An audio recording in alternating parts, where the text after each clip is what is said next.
Grace and I are currently on the street watch in Shoreditch, and we've come across this place where there is all these locks. The locks have got people's names on them, and they have codes on them. Like some of the locks have got codings that cannot be removed. Like for example this one. And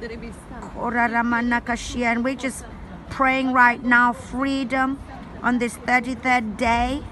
We speak the fullness of the resurrection power and the anointing to break yokes. We're decreeing and declaring the Isaiah 61 anointing. Yeah, they're carrying on. It's just carrying on and carrying on. Isaiah 61 anointing. The Spirit of the Lord is upon us, for He has anointed us to preach good news, to bind up the brokenhearted, to set the captives free, to declare that that's right, this is the favor of the Lord. We decree and declare freedom.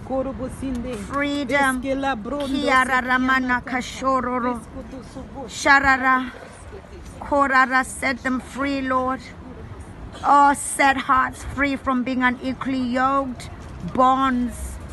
Prayers that have been prayed, unhealthy affiliations and unhealthy locks and yokes. Break the yokes of bondage even now in Jesus' name. Freedom, freedom.